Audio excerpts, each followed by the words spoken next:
Right, guys. Welcome to a Barnstorming show. We've got a little treat for you here. It's Mr. A.J.T. How's it going? Good evening. I'll be right. And me, Mr. Fox. And we're going to have a little... Like, share, subscribe. Like, share, subscribe, guys. We're going to have a little tete-a-tete, a little talk, really, about... Tete-a-tete. About what What's that? Head-to-head. Hang on, before we go anywhere, what's that? Head-to-head. Hang on, say it again. What did you say? Tete-a-tete. All right, listen, if you've heard that one before, let us know. It's just a bit of French. Tete-a-tete. I mean, that's what you only hear if you're 50-year-old or whatever that is. Well, I mean, or if you're educated. But yeah, we'll move on. Already, I've proved my point. So I win that one. Yeah, so we're going to have a little chat about the season, guys. Yes. We're going to see what we think, how we feel, where we should be, where we... Key players down in.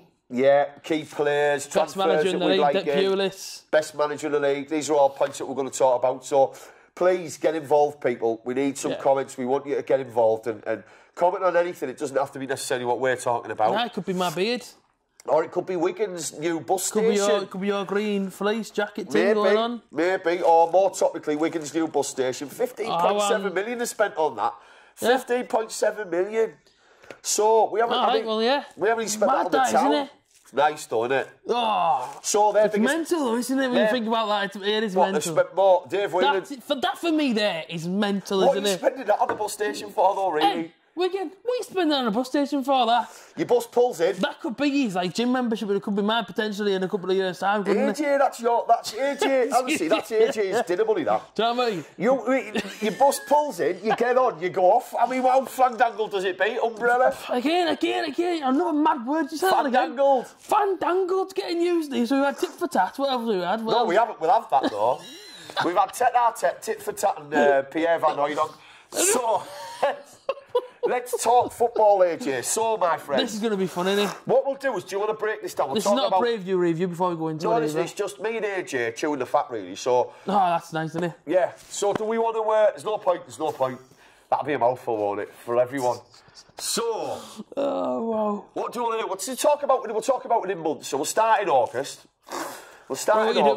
Do you know what it is, though, right? Do you know what it is, right? We're trying to be dead serious here. We're trying to be dead professional. And you've rubbing my arm. Then you're saying everyone's got a mouthful on the stomach. You told me, listen, to keep your hands above your waist people, when the camera's on. So it's hard to stay professional, right, whenever you've got so good... It's hard to stay professional, right, whenever you've got such a good relationship, though, isn't it? Yeah, you have. So he needs to bring someone on with it. We are trying to stay as professional as we can, but... Right, at the same time... August. What were your feelings about August? We played our best football in August. In my opinion, we played our best football in August. Yes, we had a key player in there that been dropped ever since, Lewis Wing. Yeah. Well, I was going to ask you about him, but we'll I know. Tell me about your seat. Don't want to go on about him too much to be. Let's be real, but in the month of August we played our best football. Let's be honest, because then we hit the international break, and ever since then we haven't been the same team. Yeah. Because we came out of the international break, played Norwich and got a 1-0 defeat, and it was horrible. But I mean, for me, some of our best games came in that, and one of them came against a 0-0 against Leeds. Yeah. Where really, and I'm not just saying it because of the Leeds, but we could have beat them if we wanted to beat them. Back end of August, last game, wasn't it? What did you make of August? Pretty much what you're saying. I think that we started. Millwall was appalling, and we had a kind of. We sat and we dissected it all, didn't we? But Millwall changed because the kids came on. Yeah, well, that's... He looked at the likes of Fletcher, Wing, and Tav, and he thought, right, them three can come on here, they might do a job. And within the last 10 minutes of the game, and we looked dead and out, they came on and changed the game. Let me ask you on that now you brought it up. Do you think that in that game he kind of thought, I've got nothing to lose here, I'm not going to win this, we're dead and buried here, brought the kids on, what's the worst that can happen? And then they bring it back, and then after that he thinks to himself, it's all right, I don't need to play him ever again, apart from Wing. Yeah.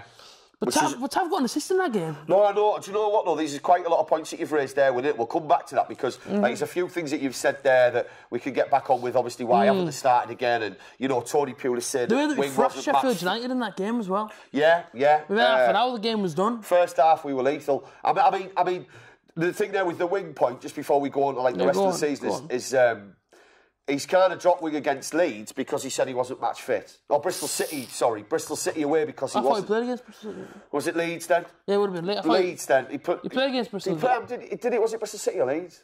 He played against Bristol City. It was Leeds, Leeds, when he dropped him again. So he got dropped at Leeds because he wasn't match fit, which is a strange one because he kind of started him and gave him match fitness and then he dropped him. But yeah, what you were saying, August for me was a strange one. Millwall was appalling. Then all of a sudden we came out of nowhere and we got a result which we probably felt like a victory.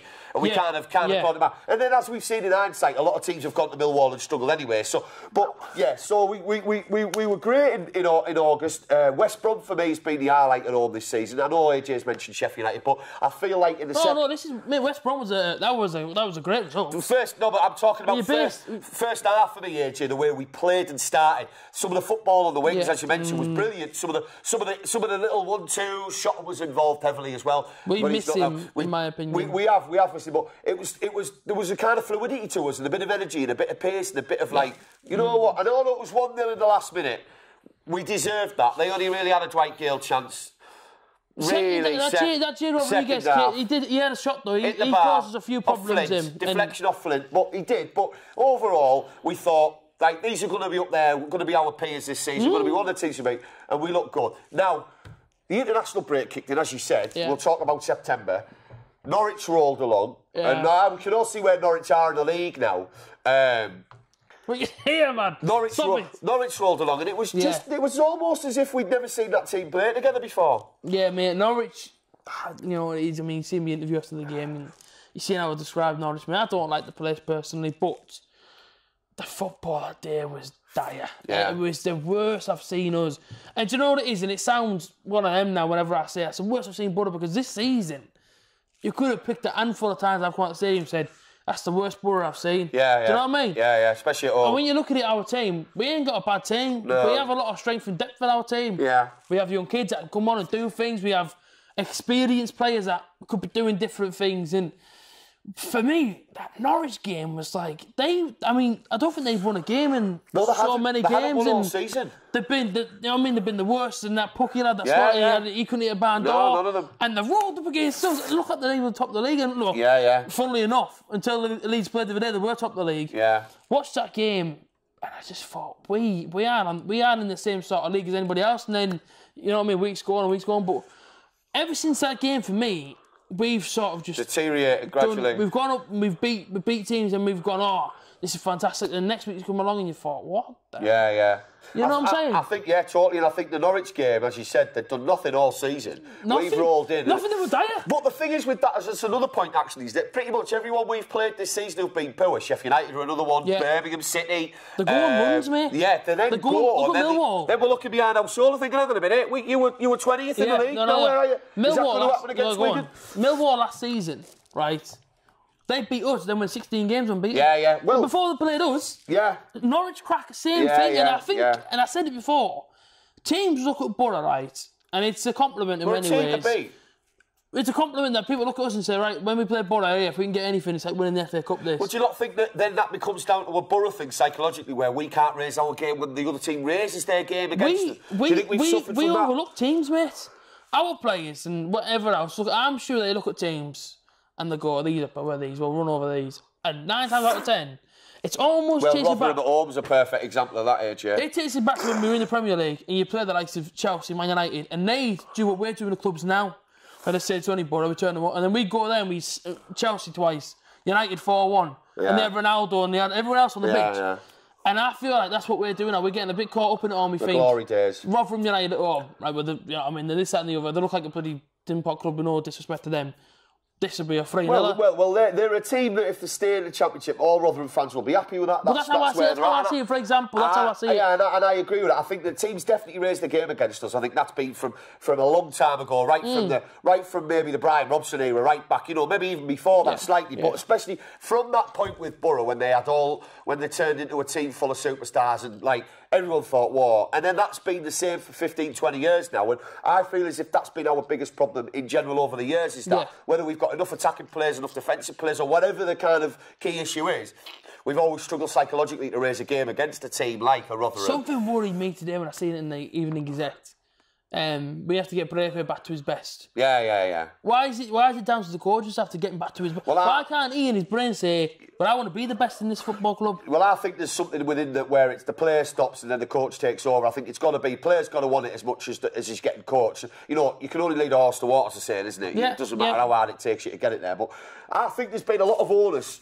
I know we slightly sidetracked, we will get back to the season, but there has been a bit of onus about it's all been Braithwaite because he started so well, or it's all been about, you know, how well, say, Shotton's been playing at right back and getting forward and stuff like that, which he had. I think the coaches are there every day, professionally have to improve. They should be wanting to improve as coaches every day, to improve the players every day. They owe the players a right to, but as you said, you've got to be motivated. When we talked about this on Monday night, AJ, we were saying, weren't we, do you think Braithwaite will start playing at the end of December? Because he wants to go. Do you think he's or even now? You could see it from now. Because teams have been looking now, mate, to play sign in January. Because the teams like to do the business action early in the transfer window, especially in January. Which we don't do, as of course, you know, we wait until the final deadline day, and then whoever else wants to get on the phone and try and track players and force through, etc. That's how it goes down. But for me, we could see him, right, Saturday against Wigan. He could score a hat-trick and everyone go, oh, he's going to be class in this season. Little do you know, in the back of his head, he's on the phone to his miss saying, oh, don't worry, I've scored a hat-trick there. And it worries me that. I definitely think he's going to. I think he's definitely going back to France. I think that's a done deal. And if you don't leave January, it's pulling the wool over everyone's eyes to say, look, I'm still going to go in summer. Do you know what then? Does it again going off topic slightly, but do you feel as if in a slight way that could be a kind of Traore? And I'm not saying for 1 minute he's a Traore player, but he's turning into our best player this season, as Traore was last year. Is it then a case of in January where we put all our eggs into his basket? Is he our best player? Well, he has been on form when he wants to be. No, he's not brilliant. No, Randolph has been our best player. Well, let's talk outfield players, so. Yeah, but he's outfield, isn't he? He's in goal.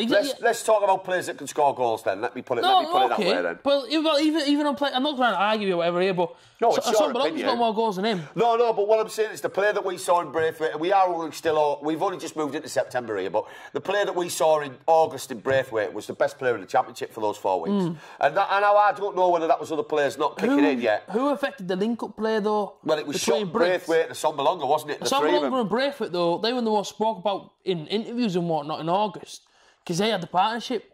We went to that international break and that partnership got broke up. But who did that? Was it one of them thinking, right, that bollocks to it? Well, we've got to say that comes down to the manager, hasn't it? The manager changed the team, and I think that, you know, the Norwich result, which we were talking about, we had 8 or 9 different formations within that game with different substitutions, players being put into different positions, and I just think that, for me, then was where the fracture started properly, because it was almost as if we've come back and it's, well, who does what? Who goes where? So we played Norwich, and then we went away. Was it Ipswich?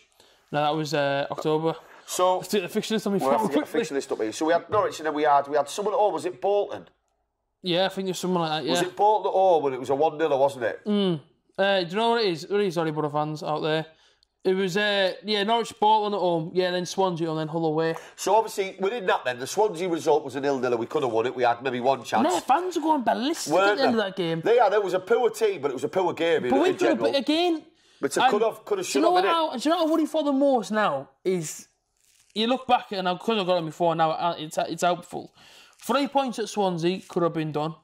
3 points at Rotherham could have been done. Yeah. We could have now been 6 points. We could have been now been 6 points clear at the top of this league now. Hull City. Yeah. Well, like I say, because that was a draw. You know, that could have been 9 points clear. You know, it's funny you saying that then, because obviously with the fixture list there, you've gone Leeds United, great 0-0 away. However you look at it, off the back of the August results, right? Oh. As a standout result on its own. I don't think we created much. I think we'll be honest. Harrison had the best chances that night, but they didn't score. Harrison had a good chance. I think. Downing played all right in that game. I'm not saying people didn't. Would you say Downing had a good game though against Leeds? It depends what his definition of good is. He was a good 8 out of 10. All right, okay. Yeah, would you agree? Yeah, I'd say 12 out of 10. I'd say. See, I mean, what it is about Downing is we are massive fans of him. Oh, I tell you what, honestly. Fan does not accomplish what I feel about him. A fan, it's not enough. It's not enough. A follower, maybe, or a disciple, a Downing disciple is what I would like to brass myself as. So we had the Leeds United result first of September, which was a good way to start September. Yeah. Then we've had 2 weeks off, and for some reason it's as if everybody's gone and thought, I don't even know how to play football, and come back and turned up against Norwich and gone, do you know what foot you are? Nah, but just passes it anyway. That was a debacle. Bolton at home was another one of them championship games where... It was just a sloppy night for them, and we just... We picked up the scraps. We did, and I remember in my preview I said this game would either be 1-1 or 2-0 Boro, because I had a feeling that we'd score early and then it'd be backs to the wall a bit, because they love a direct ball. They were just clumsy in that Bolton game. But second half, last 20 minutes though, they didn't half put the ball in our box, and we defended for our lives. If they weren't sloppy, mate, that would have been a 0-0. Oh, without a doubt. But obviously, like you say, there was sloppiness came from Sunderland. It would have been another game ever to go 2 points drop. Yeah, because, as you say, the sloppiness came from the last 5 minutes when Asombalonga got the chance to score and we broke and it was 2-0 and it was done. So then we move on to Swansea at home. So we've won Bolton. Now, we should have beat Swansea. We should have. Now, the Bolton result should have given us a bit of confidence to think, right, it wasn't a great game, but we've put Norwich to bed. But let's move into Swansea, as you said. And I've got to say, what we've said there about teams go on runs, after we played Swansea, everyone's looked at them now, after we've played them and said, they're Swansea the team, Swansea this one. Yeah. And you know, it actually winds me up. But they had a lot of injuries that day. It does my head in that though, and people go, oh well, look at that team now, they're on a run. Yeah, but we should have beat them before they were on that run. Yeah, well, so there's all right. Why aren't we beating them? This is the point. What is it, AJ? I don't think Pulis is getting it wrong, right? I am all for Pulis. Some of the things he does, I'll admit, do frustrate me. As much as I'm a fan of him, and as a fan when he's at Stoke and then at West Brom, it's got to be something to do with him and his coaching staff. Surely it's got to be something to do with him. Well, you know, the only way you improve is by what you do Monday to Friday on the training ground, isn't it? Well, I think that's down to not having enough attacking coaches, for example. Yeah, but how can you go from being so attacking and so much of a threat in August, and then you go into international break and it's suddenly like, whoa, no one go forward, that's all. See, I've got a theory on this, right? And my theory is that after the Millwall result, the way we got that game, is that at half-time, those players got a bollocking, right? They came out, he changed it 70-75. We scraped a 2-2, but it was like a victory, right? Yeah. As you said, players came on, young lads that have played well through pre-season, got a game, came on, made the difference. I think everyone's got back on that bus then, buzzing, and I think instead of everyone being on one with each other, they've had a bit of crack about, that was crap from you, that was crap, man, as if you've given that away for 2-0. I think then everyone's been on a high. They've come home, we've played West Brom, we were on a high, we played Sheffield United, the results have rolled in, everyone's buzzing. Then all of a sudden the international break's kicked in, and what I think's happened is, these guys are only human, they read the press, they listen, they watch the same things we do. And I think they've believed their own hype. And I think that what's happened is from Pulis being over here going, this team is not good enough, to all of a sudden, August being the way it was. A lot of these players have gone, whoa, from I'll show you, Tony, to look at me, I'm all right. Yeah. Then we've had the results we've had against Norwich when they've turned up playing bad all season, when they haven't had the highs we've had, and they've gone, everyone in that dressing room, oh man, knew the job, knew the role, and they were all, we aren't getting out of here without a result. Whether it was a win or a draw, they weren't getting beat. And then I think the same things happened on the bus on the way home, where people have been a little bit tetchy with each other, maybe. Yeah. Wasn't a result we thought was going to happen. And then that's kind of transcended itself into the rest of the results, whereby people are a little bit, although we've heard plenty of talk about how good the morale is at the club. You've seen. The morale is good at the club, but that doesn't necessarily mean that... I think, go on. The things that are happening on the training ground are happening with the same intensity or the same individual level, as you said about Braithwaite, that were happening before that. Now there's a few cracks showing, and not only that, the crowd's now getting negative, and also there's calls for Pulis to go, which is silly even from me. I don't agree with I don't agree with that, and I've never said from day one, Rob will tell you, from the minute we came in, I didn't want his style of play, but if the guy takes us up, he takes us up. And, you know, we aren't that bad, even though we're not that good, which is something to be a positive in my eyes. So, and also, there's no one to swap him for. There's no one we've got to bring in, Alan Pardew. You know, there's no one out there. So, it would be stupid to get rid of him. But, as a Boro fan, looking as long as the season goes, as I've said before, I need to stop.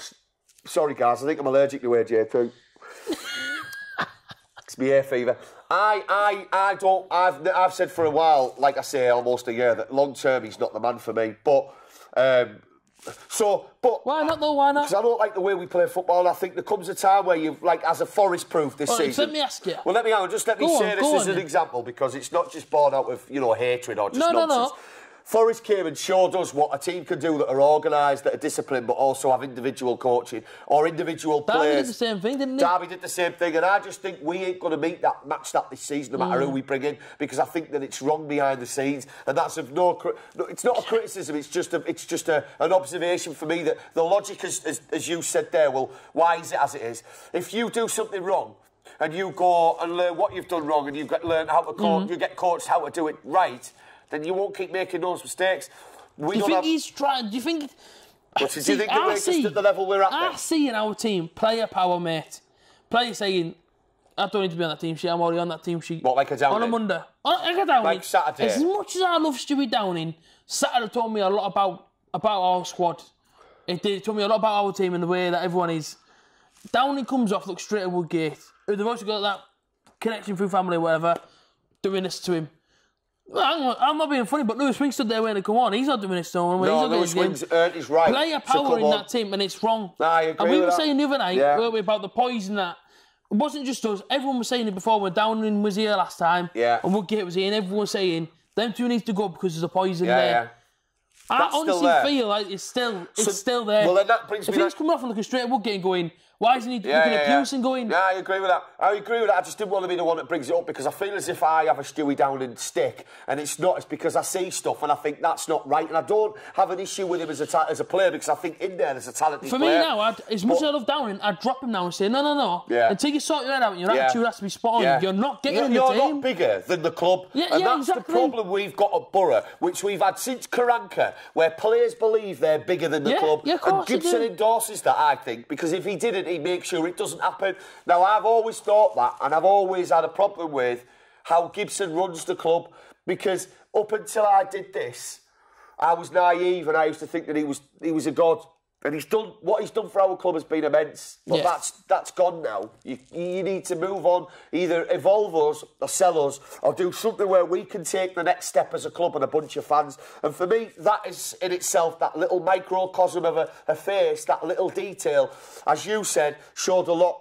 There's no way Lewis Wing's going to come off the pitch going to Woodgate. No one. I don't see anyone. Maybe I don't see anyone in that team that goes like that. Nah, I don't. But then goes to Woodgate. No, so let me ask you then. If Woodgate's your first team coach or assistant coach and you're looking up to this guy to teach, to give you direction or to give you ideas or to help improve you, you're not going to want to take anything off him, are you? No, because you know Lewis Wing's thinking, well, no matter what I do here, you're not going to have enough good words for me because you made Stewie. Right now, I'm hearing things and don't quote me, and I don't know how true it is. Something around it, I don't know what pub it's called, something The Tree or something around here, some sort of pub, I don't know what, the Tall Tree is it or something like that. The Green Tree. Something like that. Anyway, Downing and Britt. The Apple Tree. Downing and Britt were sat in there last Saturday, and Downing was screaming at Britt Sombrong on the table because he was kicking off about his price tag, saying, why am I not worth this much anymore? That's what I've heard. Now, don't quote me on it, that's what I've heard from other people and through the grapevine, you hear all sorts. It's a small place, Middlesbrough. If that's sort of that's coming out, and again, Downing's connected with that or whatever, and you're seeing that and people saying, what about my price? I'm sorry, but I don't see that togetherness that we had in August. I now see individuals in this team that see what Downing's doing, to what get doing this, and they're thinking, right, well, if you're going to have an attitude, my attitude is, oh, come on, I want to worth this one. Yeah. And at the minute, I see a split. Yeah. That's why I see a split. Yeah. And I see people in people's ears. Yeah. You know, and I see all this sort of stuff, and I think, it's all going wrong. The reason to why I think we aren't the same team to what we were in August is because of that. There's player power. There's players' attitudes that aren't right. And it needs to stop. Something needs to happen now, whether it means getting rid of the bad apples in the club. But that won't happen because Pulis has come out and said himself that Stewie Downing's one of the first names on his team sheet. Yeah, but is he because they're on the team sheet? Because Woodgate's and Pulis here going... Well, either way, however we look at it, AJ, is that Pulis is giving Woodgate the option to be in that role. And so, therefore, Gibson's backing that. And there's a triangle there of something that is not going to... For me, I don't like that. But I don't know how much Pulis is... I don't think Tony Pulis is somebody that is he makes his own decisions. He's his own man. He'll decide himself. I don't think anyone in that dressing room is telling him that this needs to happen and that needs to happen. I think that Woodgate has had a good reputation in football. Liverpool had him as a scout for a bit. The guy knows, he's got good knowledge and he's a lovable guy. I know that for a fact. I've known him a long time. I haven't spent time with him in the last 10 years or anything like that very much at all. Hardly seen him. But the guy that I know on you, was a lovable, everybody loved him guy. But on the flip side of that, you know, that's not to say that I don't know what he's like in a dressing room, and I don't know what he's like with a bunch of players. And I also don't know what he's like in the role that he's in now. I see egos, I see a lot of other things. That's where I'm coming to. I mean, that's what you're talking about. We've heard stuff before about the players around town and in different places, and it's like a cul-de-sac borough. We get to find everything out. So, like you're saying, AJ, egos is a big thing in the Middlesbrough team. So that seems to be part of the reason why we're struggling, because there seems to be a divide in that dressing room. No matter what we hear coming out of there, it just, as logically as a Boro fan, if things aren't happening right and we aren't taking performances into a Saturday, we seem to be the only team that can go and play garbage, get a result, and then still not be confident in the next game. The fans say a lot on a Saturday. Well, you know what the thing is, and I know this might be an uncommon thing, but I'm a big believer in a manager being on this touchline and getting involved with his team. And we didn't have it enough with Karanka, for example, and I always like to see that. But there's a level now with Pulis where he needs to stop. He needs to stop micromanaging that team and just back away, be quiet for a bit and let them play some football, because he's in the rear 24/7. He's screaming on the touchline. If I'm getting a ball and I'm a creative player and I hear, I think, well, the hell was that? So for me, Boro aren't taking whatever it is. Boro don't seem to improve on a training ground Monday to Friday to improve on a Saturday and then do the things that we were asking for, which is a few passes. Yeah. And just to be entertained slightly. We just need to see some results, mate. Yeah, we need to see some results. But we've got that far over here now, left field, that all people care about is, well, at least we get a result. We want it to entertainment business. We want to be entertained. Downing's reaction has had a big effect on the squad. Yeah, I do. I do. So then let me ask you then, going into Saturday then, and we're going to leave it here, guys, and what we're going to do is we're going to turn this into a weekly thing, because we've only really got to the end of September. We're going to turn this into a weekly thing, and we want you to get involved, so we've got topics to talk about. Let us know if you're enjoying it. Let us know if you want to see it next week. Let us know some topics that you want us to talk on. Do you think then that'll affect Saturday's result? Against Rotherham. I think this week... Against Wigan. I think this week a lot's happened, hasn't it? Let's be honest, the James McLean saga that's going on, Downing reaction, the fans and everything else that's been happening, there's a lot been going on. What we need Saturday is a positive. That's what we need. And we need a few goals. We need to flush all this bad stuff away, mate. We need to get the whole stuff that's going on. We need people to forget about what's happening there and think, right, turn over a new page if you like. International break. This message goes out to everyone, the fans, the players, everybody associated with it now. The message goes to them. We need to start a new leaf and turn a new leaf, whatever. Please, everybody out there, because let's not dwell on any of this past stuff. After this one, now we're going to an international break. And let's go from a fresh Brentford. Although I can't see it improving. No, listen, okay. You're right. Be positive, because if we're not, we're going to end up slitting our wrists. Something bad is happening if we don't win Saturday. Okay, so prediction Saturday. I'm going to go 2-0. Downing gets a brace to say I'm sorry to everybody. I love it. I hope he's right. I'm sticking with 3-1. That's only my prediction. Yeah, no. Well, I'm sticking with 3-1. I think 2-0's a fair shout as well, but I think they'll score. Yeah, I think I'd like to see Downing score, but if he scores 2, I mean, I would make him... If he scores 2, right? If he scores 2, right, listen. If he scores 2, next week on this show, you've got to buy me a Parmo. If he scores 2 on Saturday. All right, I mean, if he scores 2 on Saturday and he plays really well, I'm like, I'll buy you chips. I'll buy you chips as well. I'll buy you chips as well. No, mate, what it is, I'm on diet now, so just keep it quiet. Right, I'll buy the chips. I know, but just keep it quiet. I just want the Parmo because I'm on diet. All right, okay. No salad. What is it? What with no cheese? Shh. No, after salad. No, just lettuce. Just lettuce for me. They're on you. Have the salad, but don't have it all.